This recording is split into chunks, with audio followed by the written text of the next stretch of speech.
সুপ্রিয় দর্শক, স্বাগত জানাচ্ছি আজকের সম্পাদকীয়তে। সাথে আছে আমি মুস্তফা খন্দকার। 17 বছরের জঞ্জাল কাঁধে নিয়ে চলতি বছরের ফেব্রুয়ারি মাসে সরকার গঠন করে বিএনপি। দায়িত্ব নিয়েই 180 দিনের কর্মপরিকল্পনা ঘোষণা করে তারা, যার মধ্যে ছিল অর্থনৈতিক পুনরুদ্ধার, কর্মসংস্থান, আইন শৃঙ্খলা, প্রশাসনিক সংস্কার সহ নানা প্রতিশ্রুতি। খাল খনন, বৃক্ষরোপণ, ফ্যামিলি কার্ডের মতো পরিকল্পনা বাস্তবায়নের কাজ দৃশ্যমান হলেও দ্রব্যমূল্য, জ্বালানি সংকট, আইন শৃঙ্খলা নিয়ে রয়েছে বিতর্ক। তাহলে 6 মাসে সরকারের অর্জন কতটা, ব্যর্থতাই বা কোথায়? প্রাসঙ্গিক বিষয় নিয়ে আমাদের আজকের সম্পাদকীয় প্রত্যাশা ও প্রাপ্তির 180 দিন। এ নিয়ে আলোচনার জন্য স্টুডিওতে উপস্থিত আছেন শহীদুল ইসলাম বাবুল, বিএনপি সংসদ সদস্য, আছেন doctor Rakibul Hasan, youth leader এবং রাজনৈতিক বিশ্লেষক, এবং সারওয়ার তুষার, যুগ্ম আহ্বায়ক, জাতীয় নাগরিক পার্টি। দর্শক, আপনারাও এই আলোচনায় সরাসরি অংশ নিতে পারেন। অংশ নেওয়ার জন্য কল করতে হবে টেলিভিশনের পর্দায় দেখানো নাম্বারে, এছাড়াও ফেসবুকের মাধ্যমে আপনাদের মতামত পাঠাতে পারেন। আলোচনা শুরুর আগে জানিয়ে দেবো আজকের প্রধান শিরোনাম। জনকল্যাণে কাজ করছে বিএনপি, ষড়যন্ত্রে ব্যস্ত মুক্তিযুদ্ধ বিরোধীরা, সজাগ থাকার আহ্বান প্রধানমন্ত্রীর, ফ্যামিলি কার্ড ও ধর্মীয় গুরুদের ভাতার বিতরণ উদ্বোধন।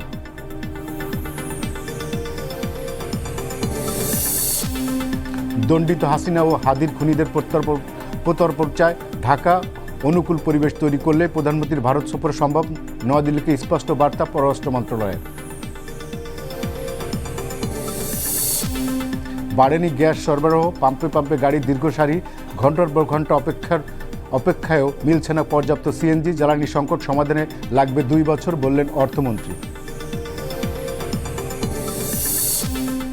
চলতি অর্থবছরে সরকারি চাকরিজীবীদের পে স্কেল বাস্তবায়নের আশ্বাস মুখ্য সচিবের, কর্মসংস্থান ও উৎপাদন বাড়িয়ে অর্থনৈতিক সংকট দূর করতে চায় সরকার। এবং ডারউইনে অস্ট্রেলিয়ার দম্ভ চূর্ণ করে বাংলাদেশের ইতিহাস, প্রথম টেস্টে 4 দিনে কুপকাত অজিরা, সবচেয়ে বড় জয় আখ্যা, প্রধানমন্ত্রীর অভিনন্দন।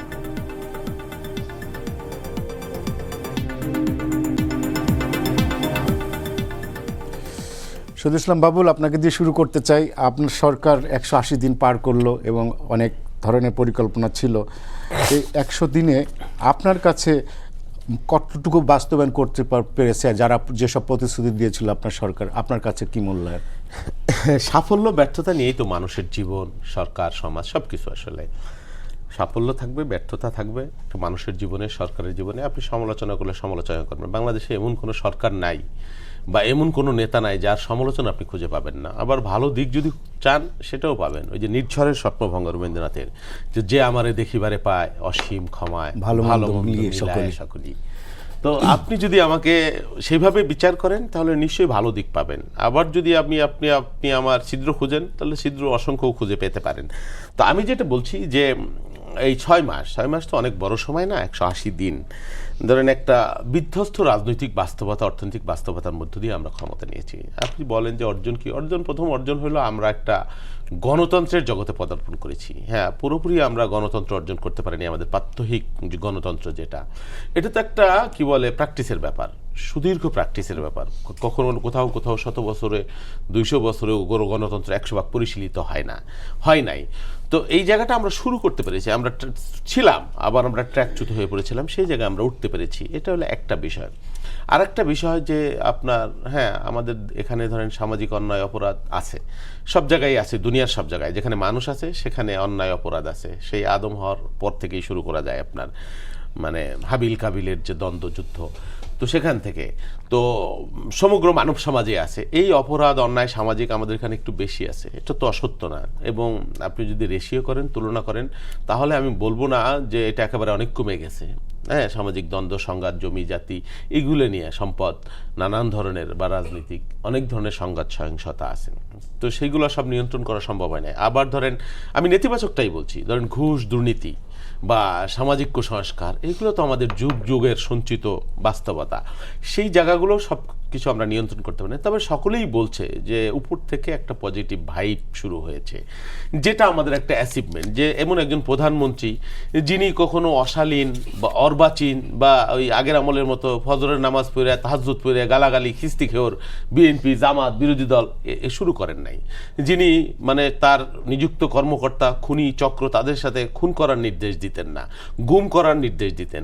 মানে এক্সট্রা জুডিশিয়াল, একে ধরো, একে মারো, একে এখানে করো, এটা এখানে করো, করো, আজকে যেন বের হইতে না পারে, আজকে সব করে দেবা সরাসরি, এই যে বিষয়, এটা আমাদের প্রধানমন্ত্রী করছে না। তার নামে আপনি সমালোচনা করতে পারছেন, অনেক কথা বলতে পারছেন, তার জন্য আপনাকে কেউ মানে কি বলবো অসম্মানিত বা জোরের জেলে পড়ছে না।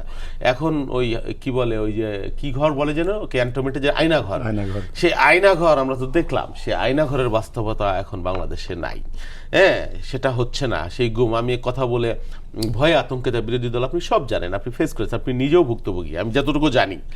আপনাকে অনেকবার ডেকে নেওয়া হয়েছে, থ্রেট করা হয়েছে, মৃত্যুর হুমকি দেওয়া হয়েছে, তা আমরাও একইভাবে ফেস করেছি। সত্য কথা, এখানে কথা বলে নিচে ঠিকঠাক মতো যেতে পারবো, পরিবারের চাপ, বন্ধুদের চাপ, এইভাবে না এইভাবে প্রতিটা মুহূর্ত, প্রতিটা ক্ষণ উদ্বেগ উৎপন্নায় কেটেছে। সেটা হয়তো আমি মনে করি এখনো কারো কাটে না। হ্যাঁ, অনেকের অসন্তোষ আছে। তারপরে আমার যে রাজনৈতিক কর্মসূচি ছিল, সেই রাজনৈতিক কর্মসূচি আমরা যেটা আমাদের নির্বাচনী ইশতেহারের মধ্যে ছিল, এই যে সামাজিক সুরক্ষা কর্মসূচি, যেটা সোশ্যাল সেফটি নেট, সেই কাজগুলো আমরা 6 মাসের মধ্যে মোটামুটি আগায় নিয়েছি। তারপরে আপনার গ্রামে গ্রামে মন্দির, মসজিদ, পুরোহিত, তাদের যে ওয়াদা ছিল সেই কাজগুলো শুরু হয়ে গেছে। ফ্যামিলি কার্ডের কাজ শুরু হয়েছে, কৃষক কার্ডের কাজ পুরোদমে শুরু হয়ে গেছে। এগুলো সরকারের, মানুষের কাছে বিএনপির একটা ওয়াদা ছিল। আরেকটা আছে যে জুলাই চার্টার, যেটা নিয়ে আমাদের বিরোধী দলের বন্ধুরা অনেক কথা বলছে। এই বাস্তবতায় জুলাই চার্টারের কিছু কাজ আমরা করেছি, পুরোটা করতে পারিনি, এবং সেটা অনেকগুলো আছে সংবিধান সংশোধন সাপেক্ষ করা লাগবে, এবং আমরা বিশ্বাস করি সেই কাজগুলো আমরা করব। আরেকটা হলো আপনার যেটা মানে তেল, গ্যাস, বিদ্যুৎ নিয়ে যে সাম্প্রতিক একটা বাস্তবতা, এই বিষয়ে ব্যাখ্যা দেওয়া হয়েছে মন্ত্রণালয় থেকে, জ্বালানি মন্ত্রণালয় বলছে, বারবার বলছে এটা তো আসলে আমাদের তৈরি বাস্তবতা না। হ্যাঁ, মানুষের কষ্ট হচ্ছে, আমারও এলাকায় গেলে মানুষ প্রশ্ন করে। এখন আমি যদি বলি যে সব ফকফকা আছে, বিদ্যুৎ আছে, গ্যাস আছে, হ্যাঁ, এটা তো বললে অস্বীকার করবো, আমার নিজের বাসাও খাইতে, এটা প্রধানমন্ত্রী দুঃখ প্রকাশ করেছেন, বাট এটা তো রাতারাতি এই বাস্তবতা, এই প্রবলেম সলভ করা যায় না। নিশ্চয়ই যারা বুদ্ধিমান, বুঝমান, তারা এই বিষয়টা বুঝবেন যে এটা বৈশ্বিক একটা প্রেক্ষাপট, একটা যুদ্ধ। আপনার মনে আছে, অনেকেই বলে যে বিগত আমলে নাকি খুব ভালো বিদ্যুৎ কারেন্ট ছিল। আমার সেই বক্তৃতা আমি দেখছিলাম গতকাল, যে যতটুকু দিতে পারছি হাসিনার কথা, ওইটুকুই বেশি। যুদ্ধ শুরু হয়ে গেছে, কি রাশিয়া ইউক্রেন, আর এখন দিতে পারবো না, এটা নিয়ে মানে থ্রেট করতো। কিন্তু আমি বিশ্বাস করি এই সরকারকে সেটা জনভোগান্তি যেটা হচ্ছে, সেটা আমরা সর্বাত্মকভাবে স্বল্পমেয়াদী, দীর্ঘমেয়াদী, মধ্যমেয়াদী পরিকল্পনা গ্রহণ করছি মানুষের কষ্ট লাঘবের জন্য, এবং চেষ্টা করা হচ্ছে সর্বব্যাপী। সবচেয়ে বড় কথা হলো যে আপনার গুড ফেইথটা কি, বা উইল কি, বা আপনি কি চান, সেই বাস্তবতা সরকারের আপনি নিশ্চয়ই বুঝতে পারবেন যে সরকার একটা পজিটিভ চেষ্টা করছে, এই সময়ের মধ্যে চেষ্টা করছে। হয়তো সীমাবদ্ধতা আছে, সব আশা প্রত্যাশা পূরণ হয় না, বিপুল আকাঙ্ক্ষার বাস্তবতা। অনেকে চিন্তা করছে যে জুলাই হয়েছে, তারপরে জুলাইয়ের পরে আর আমাদের কোনো সমস্যা থাকবে না, সব দুধে দোয়া তুলসী পাতা, দুধ আর মধুর নহর বয়ে যাবে। এটা তো প্র্যাকটিক্যাল না, তাই না? এটা প্র্যাকটিক্যাল না। একটা গরিব ভুকানাঙ্গা দেশ, আমাদের নানান ধরনের সংঘাত, সহিংসতা, মত পথ, এই বাস্তবতার মধ্য দিয়ে আমাদেরকে পথ চলতে হচ্ছে, অনেক সীমাবদ্ধতার মধ্যে থেকে। তার মধ্যে থেকে আমরা চেষ্টা করছি। এখানে আমি বলবো সাফল্য আছে, হ্যাঁ, এবং আপনি যদি দেখেন অনেক সাফল্য আছে, চেষ্টা আছে, আবার এর মধ্যে ব্যত্যয় আপনি খুঁজে পাবেন, নিশ্চয়ই ব্যত্যয় আছে। এই সব মিলিয়েই ভালো মন্দ মিলায় সকলেই আর কি। Thank you. রাকিব, বিরোধী দল বলছে সরকার ব্যর্থ, দায়িত্ব গ্রহণের 6 মাসে সরকারের ব্যর্থতা কতটুকু? বিএনপি তো বলছে যে 17 বছরের একটা জঞ্জাল পরিষ্কার করতেই তো অনেক সময় লেগে যায়। তো সব কিছু মিলিয়ে আপনার মূল্যায়ন কি এই সরকারের 6 মাস? জি, আপনাকে ধন্যবাদ। আমার সমালোচক এবং দর্শকদেরকে সালাম, শুভেচ্ছা। আমার মূল্যায়ন হচ্ছে, অলরেডি অনেক কথা বাবুলে বলে ফেলেছেন, আমি একটু যদি যোগ করবো, সেটা হচ্ছে ধরেন আমাদের যে ডেমোক্রেসি, আমাদের মূল সংকটটা জায়গাটা ছিল ডেমোক্রেসি। তো আমাদের ডেমোক্রেসি যে স্ক্যান্ডিনেভিয়ান বা ইউরোপিয়ান ডেমোক্রেসি না, এটা তো আমরা সবাই মানি। তো আমাদের যে সাউথ এশিয়ান যে স্ট্যান্ডার্ড ডেমোক্রেসি, সেই স্ট্যান্ডার্ড ডেমোক্রেসি যে একটা আপগ্রেড হচ্ছে বা এটা একটা আপডেট ভার্সন তৈরি করা, তো সেক্ষেত্রে এটার চেষ্টা সরকারি দলের আছে বা সরকারের দলের একটা গুড ইন্টেনশন আছে, এটা পরিষ্কার। কারণ আপনার একদম ফ্রম ডে ওয়ান থেকে যদি আপনি বলেন বিরোধী দলের সাথে বাসায় যাওয়া, বিরোধী দলকে ডাকা, সংকটে ডাকা বা তাদের কথাকে গুরুত্ব দেওয়া, হ্যাঁ, তারপরে হচ্ছে ধরেন জনগণের জিনিসটাকে ফিল করা। যেমন গতকাল একটা ঘটনা আমার কাছে খুব ভালো লাগছে, এটা আমি আরও আগে আশা করতেছিলাম। বিশেষ করে আমি নিজে খুব সমালোচনা করতেছিলাম সরকারের, বিশেষ করে জ্বালানি মন্ত্রণালয়ের। যে ধরেন গতকাল প্রধানমন্ত্রী নিজেই বলেছেন, আমি ঘটনার উদাহরণ দিলে আপনি বুঝবেন এটা ডেপটা কত বড়। প্রধানমন্ত্রী বলেছেন যে আপনারা যে জ্বালানি সংকটে ভুগতেছেন, গ্যাস সংকটে ভুগতেছেন, এই জন্য আমি সরি বলতেছি। তো এইটা যে নিউজগুলো করতেছে আপনাদের মিডিয়াগুলো, সোশ্যাল মিডিয়া দেখলাম নিউজগুলোতে হা রিয়েক্ট হচ্ছে, লাভ রিয়েক্ট বেশি এবং খুব ভালো ভালো কমেন্টস। ব্যাপারটা হচ্ছে ধরেন এদেশের মানুষ কি চায় জানেন? এদেশের মানুষ এটা জানে, মানে এটা মোটামুটি এখন সব মানুষই জানে যে আপনি রাতারাতি তাকে খুব স্বপ্ন দিয়ে তাকে পরিবর্তন করতে পারবেন না, কিন্তু মানুষ তার এই যে একটা কনসলিডেশন ব্যাপারটা, এটা মানুষ এক্সপেক্ট করে। এবং এদেশের মানুষ হচ্ছে অ্যারোগেন্সি চায় না। আপনি দেখবেন শেখ মুজিব ৭১ আগে তো বড় নেতা ছিল, কিন্তু শেখ মুজিব তো তারপর বাকশাল কায়েম করছে। হাসিনা দেখেন প্রচণ্ড পরিমাণে অ্যারোগ্যান্ট, মানে আপনি দেখেন প্রত্যেকটা কথা তুচ্ছতা ছিল, চাকরি মুক্তিযুদ্ধের ছেলে মেয়েরা পাবে না তো নাতিপুতের মধ্যে রাজাকার নাতি পাবে নাকি, মানে এই অ্যারোগেন্সি বাংলাদেশের মানুষ দেখতে চায় না। মানে বাংলাদেশের মানুষ মনে করে যে ধরেন আরেকটু উদাহরণ আপনি বুঝবেন, ধরেন আজকে আপনি এখান থেকে আপনার অফিস থেকে কারণ বাজার থেকে আপনি ধরেন ফার্ম গেট যাবেন বা মহাখালী যাবেন, আপনি ধরেন যেমন ধরেন কথার কথা আপনার 2 ঘন্টা লাগলো জ্যামে, আপনি সরকারকে খুব গালিগালাজ করলেন, এই এদেশের কোনো কিছু ঠিক হবে না, তারপরে এদেশের রাস্তাঘাট অবস্থা খুব খারাপ, এদেশে সব খারাপ। আবার পরের দিন যদি আপনি দেখেন আধা ঘন্টা চলে গেলেন, আপনার মধ্যে এই 2 ঘন্টার কষ্টটা আপনি ভুলে যাবেন। তো এদেশের মানুষের মনস্তাত্ত্বিক জায়গাটা এরকম। তো এটা সরকার বুঝতে পারতেছে কিনা, এবং ধরেন সরকার এই জায়গায় সিম্পেথাইজ কিনা। ধরেন এই যে বাউলে বললেন যে ওনার বাসায় কারেন্ট, ওনার বাসায় মানে গ্যাস নেই, এরকম সবার বাসায় হচ্ছে কম বেশ, বাসায় গ্যাস নেই, ঠিকভাবে রান্না করা হচ্ছে না, সকালে রান্না বিকেলে রান্না রাতে, এরকম। তো এই যে মানুষের কষ্টটা, যে সাফারিংটা ফিলিং করা এবং মানুষকে এটা জানানো যে আমরা চেষ্টা করতেছি, বাবারা আমার মাফ করে দাও, ক্ষমা চাইছি তোমার কাছে। তো এই জিনিসটার একটা পলিটিক্যাল, একটা গুড পলিটিক্যাল, কারণ এটাই আসলে আপনার ধরেন প্রাতিষ্ঠানিক পারিবারিক শিক্ষা, পারিবারিক সংস্কৃতিটা, রাজনীতি সংস্কৃতিটা প্রাতিষ্ঠানিক একটা রূপ নেয়। তো এটার একটা চেষ্টা আমরা দেখলাম, 1 নম্বর কথা। সেকেন্ড কথা হচ্ছে যে সরকারের যে পূর্ববর্তী সরকারের সময় আমরা যেটা দেখতাম যে সরকারের হচ্ছে কি ইশতেহারগুলো নাম মাথায় থাকতো, তো এই সরকার দেখলাম যে ইশতেহারের ব্যাপারে খুবই তারা একেবারে খুব সিনসিয়ার। যদিও জুলাই সনদ নিয়ে এখন আমরা আসি নাই, জুলাই সনদের ব্যাপারে বিরোধী দলের অনেক মত রয়েছে কেন এটা পালন করা হচ্ছে না, তো সেটা হয়তো ধরেন টেকনিক্যাল কারণে আমাদের 2টা অধিবেশন গেল, সেই অধিবেশনগুলো উঠে নেই, পরবর্তী অধিবেশনে সেটা মূল্যায়ন হবে। আর তৃতীয় হচ্ছে ধরেন আর এই যে ধরেন গ্যাস সংকট, আর এর বাইরে ধরেন আইনশৃঙ্খলা পরিস্থিতি, আমাদের যে ফেসিবাদের বুথ যে থাকা, এখন ফেসিবাদের বুথটা এখন দূর করতে পারেনি। তো এটা একটা টাইম লাগবে, এবং আপনি দেখেন প্রত্যেকটা জিনিসের ক্ষেত্রে কিন্তু সরকার কিন্তু নিজে এখন অ্যাড্রেস করতেছে। আপনি ধরেন জ্বালানি ক্ষেত্রে বলেন প্রত্যেকটা সেক্টরে যে আমাদের 1.5 থেকে 2 বছর সময় লাগবে, এটা তো ট্রু, বাট সরকার যে এই জিনিসটাকে অ্যাড্রেস করেছে, অ্যাকনোলেজমেন্ট করেছে এবং জনগণকে জানাচ্ছে, এটা একটা পজিটিভ সাইন। আর ওভারঅল ধরে যেটা বললেন যে বিরোধী দলের তো এখন কোনো দমনপীড়ন নাই, বিরোধী দলের তো কোনো নেতাকে এখন পর্যন্ত জেলে যেতে হয় নাই, গুমখুন তো বাদে দিলেন আপনি, কোনো জেলে যেতে হয় না এখন পর্যন্ত। তো এই যে একটা অবাধ স্বাধীনতা, একটা ফ্রিডম বা ফ্রিডম অফ এক্সপ্রেশন, তো সেটা যে আমরা দেখছি এটা একটা গুড সাইন। তো আমি মনে করি ওভারঅল যে আমরা যাত্রাটা আমাদের শুরু হয়েছে, আমাদের অভিযাত্রার গন্তব্য, আমরা যদি এই প্রসেসে থাকি আমরা ভালো জায়গায় পৌঁছতে পারবো এবং আমাদের লক্ষ্য, অভিষ্ট লক্ষ্যে আমরা পৌঁছতে পারবো। এবং একই সাথে বিরোধী দল যে কথাগুলো বলছে এগুলো একেবারে পলিটিক্যাল কথাবার্তা, আর সরকার 100% সফল হবে না, 6 মাসে আপনি তাকে বিচারও করতে পারবেন না। তো ডেফিনেটলি সরকারকে অ্যাকাউন্টেবিলিটি করার জন্য, যেহেতু সরকারটা 2/3 মেজরিটি নেওয়া এবং একটা বড় সরকার, সরকারের লেন্থ পরিধিটা অনেক বড়, তো সরকারকে অ্যাকাউন্টেবিলিটি করার জন্য বিরোধী দল এই ভূমিকাটা রাখবে। আমি মনে করি যে তাদের যেখানে যেখানে ল্যাকিংস রয়েছে সেখানে তারা আরও বেশি জোরালো ভূমিকা রাখবে, তাহলে আমাদের এই গণতন্ত্রটা সুসংগত হবে। সারোয়ার তুষার, গতকাল আপনার দলের এক নেতা, শীর্ষ নেতা হাসনাত আবদুল্লাহ বলেছেন ব্যর্থ মন্ত্রী অযোগ্য লোক দিয়ে কৌশলগত খাতে পরীক্ষা নিরীক্ষাকে আই হ্যাভ এ প্ল্যান বলে না। সরকার যে মানে অযোগ্য লোকদের দিয়ে যে একটা প্ল্যান বাস্তবায়নের কথা বলছে, তাহলে আপনাদের চোখে অযোগ্য লোক কারা এই সরকারে? আপনাকে ধন্যবাদ। এটা তো ব্যক্তির বিশেষের আলোচনা না, বিষয়টা হচ্ছে যেখানে আপনি শুরু করেছেন 6 মাস কিন্তু উনি কিন্তু ব্যক্তি বিশেষ কথা বলছেন না, উনি বলেছেন যে আপনি যদি অযোগ্য লোকদের বসান, তো সে অযোগ্য লোক মানে হচ্ছে বিভিন্ন জায়গায় ধরুন যারা দলীয় বিবেচনায় নিয়োগ পাচ্ছে, এরকম তো আছে, হয়তো সেটার কথা বলেছেন।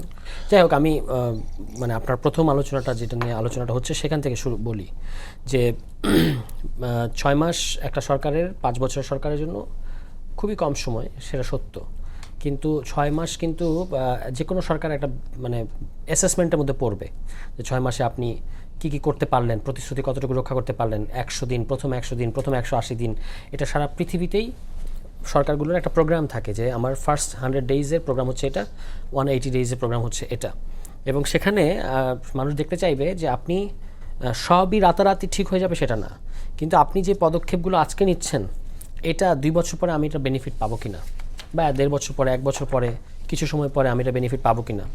তো সেইটা আমাদেরকে এখন দেখতে হবে যে এখন সরকারের গৃহীত সিদ্ধান্তগুলো সেটা কি ফল সামনে বয়ে নিয়ে আসবে। তো সেখানে কিন্তু খুব যে ভালো কোনো লক্ষণ দেখা যায় সেরকম না। যেমন আমি উদাহরণ দিতে পারি আইন শৃঙ্খলার, তো আমরা মানে প্রত্যেকটা দৈনিকে প্রতিদিন এটা নিয়ে বিস্তারিত ফলো আপ নিউজ হচ্ছে। চিটং অঞ্চলের নিয়ে একটা প্রধান দৈনিক 3 পর্বের ধারাবাহিক রিপোর্ট করেছে যে চিটংয়ে কীভাবে একাধিক মানে ডাবল ডিজিটের উপরে বিভিন্ন সন্ত্রাসী গ্রুপ, তাদের প্রত্যেকে অস্ত্রশস্ত্র, এবং তারা কীভাবে কাদের দ্বারা প্রশাসন এবং রাজনৈতিক পৃষ্ঠপোষকতা প্রাপ্ত এই সমস্ত সন্ত্রাসী গ্রুপ, এবং সেখানে ওপেন ফায়ারিং, গোলাগুলি, এমনকি খুনোখুনি এসব বেড়ে চলেছে, এবং সেগুলো বেশিরভাগই আধিপত্য বিস্তার সহ অন্যান্য বস্তুগত স্বার্থের কারণেই হচ্ছে। এটা হচ্ছে একটা দিক। এটা ছাড়াও ধরুন সরকারের একটা কমিটমেন্ট হচ্ছে যে 100, মানে তারা বলেছিল যে 1.5 বছরের মধ্যে 1 কোটি কর্মসংস্থান তারা তৈরি করবে।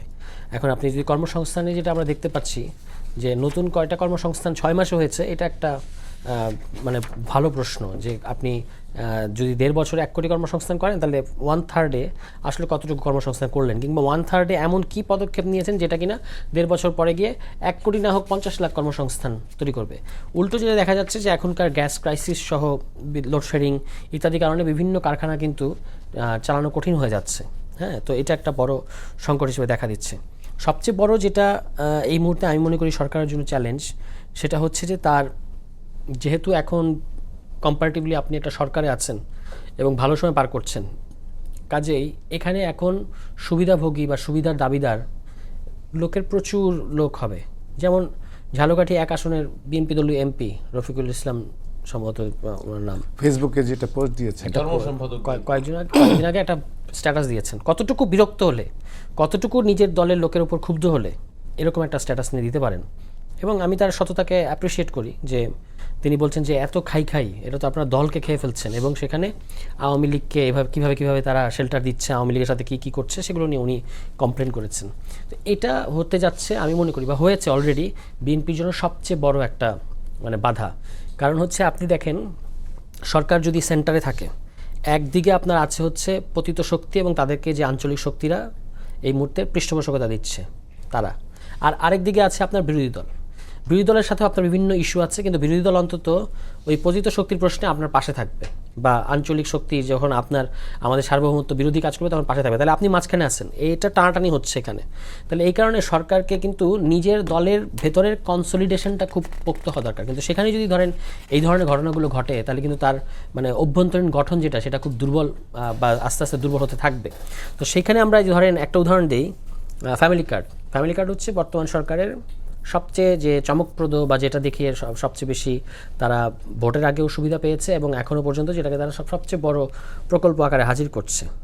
তো এই প্রকল্পে যেটা হচ্ছে, আমি আপনার এখানেও কিন্তু শুরুর দিকে যখন পাইলটিংটা শুরু হচ্ছে তখন এখানে এসে আলোচনাটা হয়েছিল, আমি বলেছিলাম যে স্থানীয় নেতাকর্মীদেরকে এটা থেকে দূরে রাখতে হবে। হ্যাঁ, এবং এটার কিন্তু বাছাই, কারা সুবিধা পাওয়া উচিত, এই যে তথ্য সংগ্রহ, বা এটার কিন্তু প্রশাসনিক একটা লেয়ার আছে যেখানে ইউএনও এবং ইউএনওর নিচে আরও মাঠ প্রশাসনের ইয়ারা আছে, আপনার কর্মকর্তা কর্মচারী। আমি বলেছিলাম যে এটার মধ্যে যেন কোনোভাবেই স্থানীয় নেতাকর্মীদেরকে এখানে তারা যদি ঢুকে পড়ে তাহলে এটা একটা মানে ব্যাকল্যাশ করবে, এবং সেটাই কিন্তু দেখেন আজকে হচ্ছে। অন্তত 20 থেকে 25টা উপজেলার নিউজ আমাদের কাছে আছে, এটা আপনারাও দেখেছেন, আপনি নিজে যেহেতু সাংবাদিক, সোশ্যাল মিডিয়ায় বিভিন্ন মেইনস্ট্রিম মিডিয়ায় আমরা কি দেখতে পাচ্ছি যে ওই যে তথ্য সংগ্রহকারী, সুপারভাইজার, এই দুটো পদের মধ্যে নিজেদের পছন্দের লোক এবং এমনকি দলীয় লোকজন যাতে যায়, সেজন্য ইউএনওদেরকে এক ধরনের মব করা হইতেছে। এখন অবশ্য মব বলছে না মিডিয়াগুলো, এখন বলছে তোপের মুখে বিক্ষোভ, যেগুলো আগে মব ছিল। তো সেখানে কি হচ্ছে যে আপনার এমনকি মহিলা ইউএনওদেরকেও আপনার হেনস্থা করা হচ্ছে, যে তাদের তালিকার নামগুলো নিতে হবে। এটা কিন্তু একটা দুটো জায়গায় ঘটলে বিচ্ছিন্ন ঘটনা করতে হবে, এবং যে ধরনের সহিংস ভাষা তারা ব্যবহার করছে, জিব্বা কেটে ফেলবো, জবাই করে ফেলবো, লাথি দিয়ে বের করে দেবো, আছাড় মারবো, তালা মেরে দিচ্ছে, এই জিনিসগুলো করে কি হচ্ছে, আপনার এত ভালো একটা প্রকল্প যেটা যদি আপনি সত্যি সাধারণ নারীদের কাছে পৌঁছাতে পারেন, তাহলে এটা তাদেরকে পভার্টি এলিভিয়েশনের ক্ষেত্রে একটা বড় ধরনের হেল্প করবে বলে আমরা বিশ্বাস করতে চাই। কিন্তু এটা তো ভণ্ডুল করে দিচ্ছে আপনার দলের লোকরা, অন্য কেউ না। এবং সামনে আবার যেটা আমি আপনার এখানে এই কথাটা আমি তুলেছিলাম তখন প্রশ্নটা, যে সামনে স্থানীয় সরকার নির্বাচন আছে, এবং এটাকে বিএনপি দলের লোকেরা যে স্থানীয় পর্যায়ে যদি একটা প্রলোভন হিসেবে দেখায় যে আমাকে ভোট দাও তাহলে তুমি এটা পাবা, সেই জিনিসটা কিন্তু এখানে হওয়ার সম্ভাবনা আছে, এবং সেটাই কিন্তু এখানে ঘটছে। সামনে স্থানীয় সরকার নির্বাচন, ইউনিয়ন নির্বাচন, এবং বিএনপির নেতাকর্মীরা প্রায় মরিয়া হয়ে গেছে যে তাদের দেয়া তালিকাই যেন গ্রহণ করা হয়। এবং এটা ছাড়াও আপনার আমি দেখলাম আজকে প্রথম আলো নিউজ করেছে আজকে বা গতকালকে, যে কারা ধনী কারা গরিব, কাদের কি স্ট্যাটাস, এটার জন্য আগে 2022 সালের একটা তালিকা করা হয়েছিল। সেইটা করতে গিয়ে তখন আপনার 6.37 বিলিয়ন টাকা বাংলাদেশের টাকায় খরচ হয়েছিল। ওই পুরো তালিকাটা একেবারেই কোনো কাজে লাগে না। এখন আবার আপনি 637 কোটি টাকা খরচ করে আবারও আপনি এই জরিপ করতে যাচ্ছেন। তো এরকম মানে আমাদের তো এমনিতে একটা ইকোনমিক রিসেশনের মধ্যে আছি, টানাটানির মধ্যে আছি, তার মধ্যে আপনি এগুলো করছেন। তো এই সার্বিক দিক যদি আমি বলি, উদাহরণগুলো এই জন্য দিলাম যে মানে সরকারের এই মুহূর্তে অর্থনৈতিক চাপ, ভূরাজনৈতিক যে বাস্তবতাটা কাজ করছে, কারণ সরকার খুব টাফ পজিশন নিয়েছে। অন্তত একটা জায়গায় আমি খুব অ্যাপ্রিসিয়েট করতে চাই, সেটা হচ্ছে পররাষ্ট্র মন্ত্রণালয়ের যে টাফ পজিশন। আমি পরে নিয়ে এরপরে আলোচনা করব। না মানে এটা বলছি না, এটা মানে বলতেছি তাহলে আপনি ওইদিকে একটা টাফ পজিশন নিয়েছেন, ইকোনমিতে আবার একটা টাফ পরিস্থিতি তৈরি হয়ে আছে, বিরোধী দলগুলো আপনাকে রাজনৈতিক গণতান্ত্রিক কতগুলো ইস্যুতে আপনার বিরুদ্ধে যাচ্ছে, তো সবগুলো মিলিয়ে কিন্তু সরকারের জন্য একটু কঠিন হয়ে যাবে আর কি। যদি এবং এবং এর পাশাপাশি তৈরি হচ্ছে নিজের দলের নেতাকর্মীদের ওই, আমি যদি আমাদের মাননীয় এমপির ভাষায় বলি, ঝালকাঠির এমপি, যে খাই খাই স্বভাব, এই সবগুলো ব্যাপার কিন্তু একসাথে সরকারের উপরে চেপে বসেছে। এখান থেকে সরকারকে একটা সাকসেসফুলি বের হয়ে আসাটাই হচ্ছে এখন সবচেয়ে বড় চ্যালেঞ্জ। শহীদুল ইসলাম বাবুল, জামাত ইসলামের মানে আমির, বিরোধী দলীয় নেতা, উনি বলছে যে বর্তমান সরকারের ক্ষমতা থাকার নৈতিক কোনো অধিকার নেই, মাত্র 6 মাসের একটা সরকার, এবং সরকারকে বলছে চাঁদাবাজ নিয়ন্ত্রণ করতে পারছে না, সব জায়গায় চাঁদাবাজি শুরু হয়ে গেছে, এবং সরকারের ভেতরে এক ধরনের খাই খাই মনোভাব, যেটা সারোয়ার তুষারও বললেন। তো আপনি কি বিরোধী দলের যিনি বলেছেন, আরো কেউ কেউ বলতেছেন যে গণ অভ্যুত্থান হবে সকালে বিকেলে, গণ অভ্যুত্থান তো ছেলের হাতের মোয়া না। হ্যাঁ, একটা গণ অভ্যুত্থান, একটা নির্বাচিত সরকার, হাসিনা 2টা নির্বাচন টোটাল গিলে খেয়ে ফেলছে। আমরা সকলে মিলে তার বিরুদ্ধে 17 বছর লড়াই করে আমরা একটা গণ অভ্যুত্থান করতে পেরেছি সকলে মিলে। এখন আপনি যদি বলেন কাল সকালে গণ অভ্যুত্থান হয়ে যাবে, নির্বাচিত একটা সরকার ভোটের মাধ্যমে আইছে, রাতের বেলার ভোটের মাধ্যমে আসে নাই, একটা পার্লামেন্ট আছে চমৎকার, সেখানে সবাই কথা বলতে পারে, সুন্দরভাবে ডিবেট করতে পারে, যুক্তি দিতে পারে, তথ্য দিতে পারে, এবং তার পরামর্শ গ্রহণ করা হয়। তো এখন আমি মনে করি উনি পলিটিক্যাল রেটরিক্যাল বক্তব্য উনি দিয়েছেন, উনি মিন করে হয়তো বলেন নাই। হ্যাঁ, আর যেটা হলো ধরেন আইন শৃঙ্খলার একটা ইস্যু, আইন শৃঙ্খলা কিন্তু ঠিক করে ফেলা যায়। মানে এটা আপনি যদি ওই অ্যান্টিবায়োটিক দিয়ে দেন, ডোজ দিয়ে দেন, এটা ঠিক করে দেন। অ্যান্টিবায়োটিক মানে কি, আপনি যদি ক্রস ফায়ার করে দেন 10 জায়গায় 10টা কালকে, তাহলে দেখবেন অপরাধ অনেক কমে যাবে। বাট সেটা তো একটা অস্বাভাবিক প্রক্রিয়া। রাজনীতিটা ধরেন আমরা এই মানবাধিকারটাও ঠিক রাখতে চাই, ল অ্যান্ড অর্ডারটাও এইভাবে কন্ট্রোল করতে চাই, অস্বাভাবিক কোনো প্রক্রিয়ায় না। ওই যে চট্টগ্রামের একজনের ধরছে, হয়তো আগেকার আমলে ক্রস ফায়ার করে দেওয়া যেত, অন্যরা সাবধান হয়ে যেত, সচেতন হয়ে যেত। আমাদের একটা বিপুল জনগোষ্ঠীর দেশ, ছোট দেশ, এখানে যুগ যুগ ধরে এই ধরনের সমস্যা আছে। আর ওই সময় গত 24-এর যে আন্দোলন, ওই সময় তো অনেক অস্ত্র এখনো। বিএনপি সেই পথে যাচ্ছে না, এটা এলোপ্যাথিক একটা ওষুধের মধ্য দিয়ে চেষ্টা করা হচ্ছে, এবং এইটাই তো প্রকৃত পথ বলে আমরা মনে করি। অপরাধ আছে, হচ্ছে, এটার বাস্তবতা। তুষার যেটা বলেছে যে ইউনিয়ন লেভেলে বা এই কার্ড, আমি তুষারকে ধন্যবাদ দিব যে কার্ড যে একটা চমৎকার প্রজেক্ট, কোনো বিরোধী দলের নেতার মুখে আমি শুনলাম। যদিও আমি হাসনাত আবদুল্লাহর দেখেছি যে গ্রামে যে না কে নাসিরদের পাঠাতে কি কার্ড নিয়ে নানান ধরনের ইলেকশন আগে ব্যঙ্গ করেছে। বাট আমরা তখনই জানতাম যে এটা একটা প্র্যাগমেটিক কর্মসূচি হবে, এবং এটা মানুষের মধ্যে বিপুল আগ্রহ আকাঙ্ক্ষা তৈরি হয়েছে ফার্স্ট অফ অল। এবং আমি বিশ্বাস করি এটা যদি হয়, আমি গ্রামে যাই, বিরোধী দলের এমপিরাও যায়, তারাও দেখতেছে যে না, এটা খুবই মানে ইফেক্টিভ একটা ব্যাপার। এবার এটা সুন্দরভাবে যদি শেষ পর্যন্ত করা যায়। তবে হ্যাঁ, এই যে তথ্য বা নিয়োগকারী, আমি বলতে পারি আমার এলাকার ইউনো সাহেবরে আমি একটা তদবির করি নাই, ইভেন আমার উপজেলার সভাপতি যে, কিন্তু তার রাইটস আছে করার, পরীক্ষা দিয়ে টিকে যদি, তো আপনি তাকে তো বাদ দিতে পারবেন না। আমি বলেছি বাদ দিয়ে দেন ওকে, ডিউ টু রিজন, যাতে প্রশ্নটা না ওঠে। তো এখন তুষার বলল 20-25টা উপজেলায় এইটা নিয়ে বিক্ষোভ হয়েছে বাদ করার কারণে। তার মানে কি, কাজটা তো ঠিক মতো হচ্ছে, দলের লোকরা এখানে পাচ্ছে না, তাদেরকে বিক্ষোভ করা লাগছে সরকারি দলে তাইকে, হ্যাঁ, না পেয়ে, এবং এটাকে রাষ্ট্র এন্ডোর্স করতেছে না, সরকার এন্ডোর্স করতেছে না। তার মানে যে এখানে ধরেন কৃষি কার্ড যেটা দেওয়া হলো, আমি কৃষক দলের সেক্রেটারি, দীর্ঘদিন কৃষক আন্দোলনের সাথে আমি যুক্ত। এই কার্ড যখন ইনোগ্রেট করা হলো, আমি নিজে সেখানে উপস্থিত থাকতে পারিনি, দল কেন্দ্রীয় কমিটির আমি সেক্রেটারি, উপস্থিত থাকতে পারিনি। তার মানে কি, দলকে সরকারের সাথে সবসময় সব জায়গায় মেলানো হচ্ছে না, এর মধ্যে ব্যত্যয় হতে পারে, আবার কোথাও দলীয়করণও হতে পারে।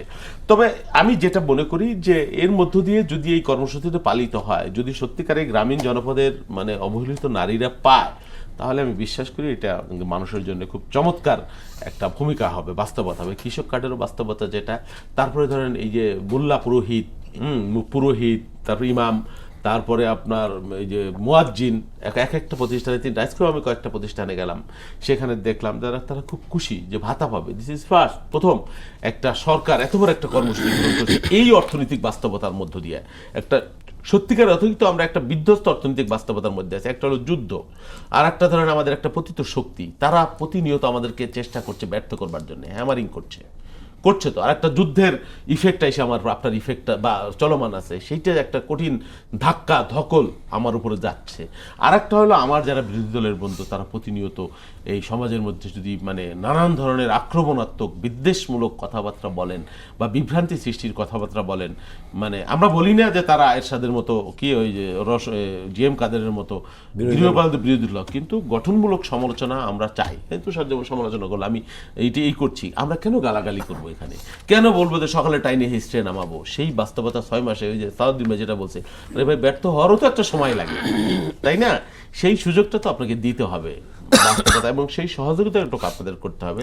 তারপরেও আমরা বলবো যে আমরা নিজেরাও তো স্যাটিসফাইড না, অনেক বিষয় আছে আমরা স্যাটিসফাইড না, যেটা আমরা দলের পক্ষে দলের হাউজের মধ্যে আমরা যখন থাকি আমরা কথা বলি যে এই বিষয় আমাদের ব্যত্যয় আছে, এখানে ভুল আছে, এটা কারেকশনের ব্যাপার আছে, এটা আছে, এগুলো নিয়ে আমরা আলোচনা করি। সরকারের মধ্যেও আলোচনা হয়, দলের মধ্যে আলোচনা হয়, এবং প্রধানমন্ত্রী নিশ্চয়ই সেই বিষয়গুলো অ্যাকনলেজ করছেন, দেখছেন, এবং আমি বিশ্বাস করি সঠিক সময়ে উনি যে জায়গায় লিকেজগুলো আছে সেই জায়গায় উনি মেরামত করবেন, রিপেয়ার করবেন, ব্যবস্থা নেবেন। রাকিব, যে হাসনাত আবদুল্লাহ একটা কথা বলছে যে 62 সদস্যের ঢাউজ একটা মন্ত্রিসভা, সবাই কি ভালো? এখন তো পরীক্ষা নিরীক্ষা তো অনেক হলো, কিছু তো যারা ব্যর্থ তাদেরকে, যারা পারে কাজ, যারা এক্সপার্ট তাদেরকে নিয়ে এই ধরনের মন্ত্রণালয় যদি মন্ত্রিসভা গঠন করা হয়, তাহলে যেসব সমস্যাগুলো আমরা ফেস করছি, যেমন বিদ্যুৎ, জ্বালানি, তারপরে আইন শৃঙ্খলা, এগুলো অনেকখানি করা সম্ভব, সমাধান করা সম্ভব। আপনার কি মনে হয় যে এখনই সময় আসছে এই ধরনের মন্ত্রিসভা চেঞ্জ? ধন্যবাদ আপনাকে। আমি হাসনাত আবদুল্লাহ আরও একটা কথা অ্যাড্রেস করবো। আপনার কথাটার সাথে আমি একমত হাসনাত আবদুল্লাহর সাথে। এটা হচ্ছে ধরেন মাননীয় প্রধানমন্ত্রী বলেছিলেন যে 6 মাসের পরে আমরা পুনর্নিরীক্ষা করব, এবং আমি যতটুকু জানি অনেক দিন, প্রায় 1 মাস 1.5 মাস আগেই গোয়েন্দা সংস্থার মাধ্যমে অনেক মন্ত্রী, রানিংয়ের মন্ত্রী এবং অনেক এমপির বিরুদ্ধে অভিযোগ ওনার ফাইল পত্র গেছে, এবং এটা আসলে দরকার। কারণ হচ্ছে কি, এত বড় একটা পার্টি এবং 17 বছর আপনি 17 বছর তো অনেকেই ফাংশনিং ছিল না, এবং অনেকে ফাংশনিং করার সুযোগও নেই, কারণ একটা বড় একটা জেনারেশন গ্যাপ ছিল। এবং মানে 17 বছর যদি বাংলাদেশের গণতান্ত্রিক প্রক্রিয়া থাকতো, তাহলে বাবুল্লাহ তো ধরেন এতক্ষণ উনি আবার ফার্স্ট এমপি হলো, উনি 3-4 বার এমপি হয়ে যেত, তো ওনার একটা পার্লামেন্টারি এক্সপিরিয়েন্স তৈরি হতো। তো এইটা তো সুযোগ হয়নি, অনেকেরই সুযোগটা হয়নি। তাই মনে করি এটা পরিবর্তনটাই আসলে মানে নতুন সংস্কৃতি বিল্ড আপ করে। তো সেক্ষেত্রে এটা হওয়া উচিত, এবং এটা নিশ্চয়ই মাননীয় প্রধানমন্ত্রী কালকে 180 দিনের পরিকল্পনা দিবেন। এটা দলের ব্যাপার, সরকারের ব্যাপার, এবং সরকারকে গতিশীলতা করে, 1 নম্বর বিষয়। সেকেন্ড বিষয় যে ধরেন আপনার নিশ্চয়ই কিছু কিছু মন্ত্রণালয় তো খুবই মানে বিলো অ্যাভারেজ পারফরমেন্স, আমরা মনে করি যে এখানে আরও গতিশীলতা দরকার, এবং প্রত্যেকটি মন্ত্রণালয় কিন্তু সরাসরি পিপল ডিল করে না, এটা কিন্তু মাথা রাখতে হবে। আপনার ধরেন বাণিজ্য, আইনশৃঙ্খলা পরিস্থিতি, তারপর হচ্ছে আপনার এই যে জ্বালানি, এই যে ন্যাশনাল যে জিনিসগুলো, যেগুলো ধরেন ব্যক্তি সমাজকে আলাদা করে না, দলকে আলাদা করে না, বিএনপি, আওয়ামী লীগ, জামাত, এনসিপি সকলের জন্য সমান। এই জিনিসগুলো তাই মনে করি সরকার আরেকটু সিনসিয়ার হওয়া উচিত। 2 নম্বর কথা। 3 নম্বর কথা হচ্ছে ধরেন হাসনাতুল্লাহ আরেকটা কথা বলেছেন, কালকে বিশাল বড় স্ট্যাটাস দিয়েছেন, সরকারকে জ্বালানি বিভিন্ন পরামর্শ দিয়েছেন, এটা ভালো, আমরা ওটা চাই, এবং মাননীয় প্রধানমন্ত্রী চ্যালেঞ্জ দিয়েছেন, ওরা চ্যালেঞ্জ গ্রহণ করছে, আমরা এটাই চাই, এই পলিসিটাই আমরা চাই। আমি এনসিপি ধন্যবাদ জানাই, কিন্তু এখানে আমার কিছু কথাবার্তা বলছে, এখানে আমি মনে করি যে আরো একটু প্র্যাগমেটিক হওয়া উচিত। যেমন এটাতে আমি দেখলাম যে লং টার্ম কোনো পরিকল্পনা নাই, মানে লং টার্ম পরিকল্পনা আছে, এগুলো প্রায় বিএনপি এগুলো নিজেই বলছে, বিএনপি নিজে উদ্যোগ নেবে, বিএনপি নিজে বলছে যে আমরা এগুলো করবো। শর্ট টার্মে যেটা, শর্ট টার্মে কিন্তু আমি খুব বেশি সেখানে দেখিনি, বরং সেখানে আমার দেখলাম যে কিছু মিসকনসেপশন আছে। যেমন তারা বলছে যে জ্বালানি খাতে দায়মুক্তি আইন বাদ করতে হবে, অথচ এটা কিন্তু 24 নভেম্বর বাদ করা হয়েছে। ইভেন ওই নাহিদ ইসলাম কিন্তু তখন উপদেষ্টা ছিলেন, মন্ত্রী ছিলেন, তো ওনারা আবার এগুলোকে রিপিট করতেছেন। তারপরে হচ্ছে আবার অনেক কিছু আছে, যেটা হচ্ছে কি ধরেন মানে শর্ট টার্ম, আমার তো শর্ট টার্ম সলিউশন লাগবে, পাওয়ার পলিসির কথা বলা হয়েছে, শর্ট টার্ম সলিউশনের কথা বলা হচ্ছে, তাই না? তারপরে ধরেন আপনার প্রাইভেটাইজেশনের, তারপর আবার সেখানে বলা হচ্ছে যে আপনার টার্মিনাল নিয়োগ করা, তারপর হচ্ছে কি এগুলো তো লং টার্মে পারে, এগুলো তো আবার বলছে বিএনপি কি করছে, আপনাদের 6 মাসে যদি টার্মিনাল মানে তো 6 মাসে টার্মিনাল শেষ হতো, হতো না। বরং বিএনপি একটা ভালো কাজ করছে, কোন শিল্প কারণে বন্ধ হয় না, অনেক শিল্প বন্ধ হয়ে গেছে, প্র্যাকটিক্যালি বন্ধ হয়ে গেছে, কিন্তু বন্ধ করে না কোনো কিছু। তো এটা সরকার চেষ্টা চালাচ্ছে। আইন শৃঙ্খলা পরিস্থিতির ব্যাপারে আমার একটু মানে আপত্তি আছে, সেটা হচ্ছে আইন শৃঙ্খলা পরিস্থিতি একটা খুবই সেন্সিটিভ ইস্যু, যে পর্যায়ে আছে আমাদের আইন শৃঙ্খলা পরিস্থিতি অনেক উন্নতি করার জায়গা আছে, এটা নিয়ে কোনো সন্দেহ নাই। কিন্তু একটা জিনিস মাথায় রাখতে হবে, আপনার চট্টগ্রামের উদাহরণ দিলেন তুষার ভাই, চট্টগ্রামের ডেভিড ইমনকে কিন্তু গ্রেপ্তার করা হয়েছে, এবং আপনি খেয়াল করেন জিয়াউর রহমানের খুনি মোজাফফর বাংলাদেশে গুপ্তচর হিসেবে 40-45 বছর ছিল, তাকে কিন্তু গ্রেপ্তার করা হয়েছে। সালমান শাহর খুনের সন্দেহ হিসেবে ভিলেন ডনকে গ্রেপ্তার করা হয়েছে। তো সুতরাং সরকার কিন্তু ছেড়ে দিচ্ছে না, এটা কিন্তু ভুললে হবে না যে তনু হত্যাকাণ্ডের আসামিকে ধরা হচ্ছে, তো এত বছর পরে। তো এগুলো কিন্তু ধরেন এরা তো দেশেই ছিল, আসামিগুলো দেশেই ছিল, এটা এমন না যে আসামিগুলোকে আপনি বিদেশ থেকে ধরে আনছেন, দেশেই ছিল, কিন্তু সরকার কিন্তু অ্যাক্টিভ হচ্ছে। কিন্তু ব্যাপারটা হচ্ছে কি এই বাস্তবতাটা আমাদেরকে মাথায় রাখতে হবে, কারণ এই পুলিশ প্রশাসন টোটালি হাসিনা এটাকে যেভাবে দলীয়করণ করা হয়েছিল, মানে এই যে গোপালী, সব জায়গায় গোপালী সাম্রাজ্য তৈরি করা হয়েছিল, এটা থেকে তো আমাদেরকে বেরিয়ে আসতে হবে। এখন আপনি তো সরকার চাইলে এই লাক্সারি করতে পারে না যে কালকে সবাইকে চাকরি থেকে বের করে দেবে, এই লাক্সারি তো বাস্তবতা নাই। তো সেটাও কিন্তু আমাদের মাথা রাখতে হবে। আর একটা বিষয় আমি একটু অ্যাড্রেস করি, সেটা হচ্ছে ধরেন ওই বলেছেন যে তুষার ভাই যেটা বলেছেন যে 1.5 বছরে 1 কোটি কর্মসংস্থান, এই প্রজেক্টটা যখন মানে ইলেকশন আগে শুনলাম, আমি বিএনপির একেবারে টপ নীতি নির্ধারক 2-4 জনকে আমি জিজ্ঞেস করলাম এই অর্থে, এখন শেখ হাসিনা যখন 9 সালে ক্ষমতা আসছে, দুইটা কথা বলছে। একটা বলছে যে 10 টাকায় চাল দিব, ঘরে ঘরে চাকরি দিব। এখন আপনি যেটা বলতেছেন এটা কিন্তু মানুষ কিন্তু মার্কিং করতেছে, এই জিনিসটা কিন্তু মার্কিং করতেছে। 1.5 বছরে আপনি 1 কোটি কর্মসংস্থান করবেন, আপনার প্র্যাকটিক্যালটা মানে রোডম্যাপটা কি? তো ওনারা বলছে যে এই রোডম্যাপ, বাট রোডম্যাপটা আমি সন্তুষ্ট না বাংলাদেশের প্রেক্ষাপটে। তো যাই হোক, এটা আমি মনে করি যে সরকার এই অর্থনৈতিক বাস্তবতা মানে একটু কমাই আনছে না, এটা আমি কমাই আনছে না, এটা হচ্ছে আমি বলি আপনাকে, এটা এখন মহাসচিব যিনি এখন আমাদের প্রেসিডেন্ট পদপ্রার্থী জনাব মির্জা ফখরুল ইসলাম আলমগীর, তিনি বলছেন যে আমরা 5 বছরে 1 কোটি করবো। আমার কথা হচ্ছে 5 বছরে 1 কোটি, 50 লাখ হলো স্যাটিসফ্যাক্টরি, এটা হচ্ছে একটা ব্যাপার। আর ব্যাপার কিছুক্ষণ আগে আমি নিউজও দেখলাম, মাননীয় প্রধানমন্ত্রী বলেছেন যে বাংলাদেশে যেখানে পুকুর হাওর অব্যবহৃত রয়েছে সেগুলোকে তরুণদের চাষাবাসের জন্য মাছ চাষে তিনি উৎসাহ দিয়েছেন, আজকে কিশোরগঞ্জে বলেছেন। তো সরকার চেষ্টা করতেছে। এবং আরেকটা বিষয় যে ধরেন সরকার বিরোধী দলকে পাশে টানছে, বিরোধী দল যে একটা তুচ্ছ ব্যাপার ছিল বাংলাদেশে, এই সংস্কৃতি থেকে আমরা বেরিয়ে আসছি। তো ব্যাপারটা হচ্ছে ধরেন আমরাও এই কালচার, এই রিয়েলিস্টিক এই বাস্তবতা আমাদেরকে মেনে নিতে হবে যে 17 বছর জঞ্জাল দিন শেষে এটাই। তো সরকার কোনো ভুল করতেছে কিনা এটা সরকারকে ভুল ধরিয়ে দেওয়ার দায়িত্ব। কনস্ট্রাকটিভ সমালোচনা হবে, সরকারের সমালোচনা হবে, সরকারের বিরুদ্ধে আন্দোলন হবে, সরকার যদি কথা না শুনতে চায়। এই মানে প্রসেসের মধ্যে যে আমরা গেছি, এটা একটা সাধুবাদযোগ্য। আর এই পয়েন্টগুলো তো আমি নোট আউট করলাম। স্যার তুষার, এই যে প্রধানমন্ত্রী বলছেন যে আপনারা পরিকল্পনা দেন, তো আপনাদের নেতা অ্যাকসেপ্ট করছে, তার মানে আপনারা কোনো পরিকল্পনা দিচ্ছেন এই যে এই সংকটের জন্য বিরোধী দলের কাছে, যেটা প্রধানমন্ত্রী করছে? আচ্ছা, যাই হোক, এটা একটা ভালো যে প্রধানমন্ত্রী দেশে এসে বলেছেন প্রথমে আই হ্যাভ এ প্ল্যান। এখন উনি বিরোধী দলের কাছ থেকে পরিকল্পনা চাচ্ছেন না, বিরোধী দল যেহেতু সমালোচনা চাচ্ছেন, বিরোধী দলের প্ল্যান তো থাকতেই পরামর্শ তো চাইতেই পারে, বিরোধী দল তো সমালোচনা করবেই। আর প্রধানমন্ত্রী যে মানে প্ল্যান চেয়েছেন, এটাকে আমি খারাপভাবে দেখছি না। কারণ একটা দেশ তো আসলে একজন ব্যক্তির, আমি এটা মাঝে মাঝে বলি আর কি, কারো যদি মগজ উপচে পড়া বুদ্ধিও হয়, একজনের উপর নির্ভর করে আপনি না চালাতে পারবেন সংগঠন, না চালাতে পারবেন দেশ, এটা হয় না। ফলে আপনাকে সবাইকে নিয়েই, সবার বুদ্ধি পরামর্শ নিয়েই করতে হবে। তো উনি এটা প্ল্যান চেয়েছেন। 6 মাস হয়েছে, বিরোধী দলগুলো 6 মাসের সরকারের সার্বিক অর্থনৈতিক, রাজনৈতিক সহ দ্রব্যমূল্য, আইন শৃঙ্খলা, সার্বিক যে সরকারের বিভিন্ন গুরুত্বপূর্ণ সেক্টর, সেগুলোর তারাও চুলচেরা বিশ্লেষণ করছে খুব স্বাভাবিকভাবেই। এবং হয়তো খুব শীঘ্রই, আগামীকালকে সম্ভবত 180 দিন হতে যাচ্ছে। ফলে আগামী 2-1 দিনের মধ্যে আপনি দেখতে পাবেন যে প্রত্যেকটা বিরোধী দল, অর্থাৎ আমি আমাদের জায়গা থেকে বলতে পারি যে আমরা সরকারের 180 দিনের ব্যাপারে একটা রিয়াকশন দেব, মানে প্রতিক্রিয়া দেব আনুষ্ঠানিকভাবে। সেখানে প্রতিক্রিয়া মানে যেটা আমরা মনে করি আপ টু দ্য মার্ক হয় নাই, সেইটার সমালোচনা যেমন থাকবে, একইভাবে আমরা কিভাবে এটা শৃঙ্খলা কিংবা সুশাসনের মধ্যে ফিরিয়ে আনা যায়, আমাদের সোচটা কি বা আমাদের চিন্তাভাবনাটা কি, সেটাও আমরা সেখানে তুলে ধরবো। তো তার চ্যালেঞ্জটাকে আমরা ইতিবাচকভাবে দেখি। তিনি যে আমাদের সমালোচনাটাকে আমলে নিচ্ছেন, এটাও একটা গণতান্ত্রিক আচরণ হিসেবেই আমার কাছে মনে হয়।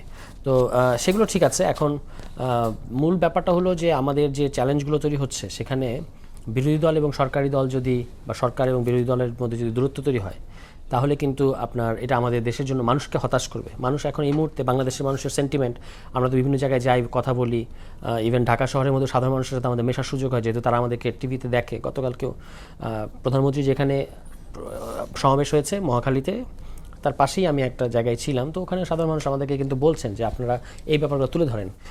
এটা ব্যাপারটা এরকম না যে তারা সরকারের প্রতি হস্টাইল কিংবা বিরোধী দলকে সাপোর্ট করে। তারা যেটা চায় যে সরকার এবং বিরোধী দল মিলে তারা নিজেদের মধ্যে প্রতিযোগিতা করবে, কি করবে সেটা তাদের ব্যাপার, কিন্তু মানুষকে যেন ডেলিভার করতে পারে দুই পক্ষ মিলে, এটা মানুষ চায়।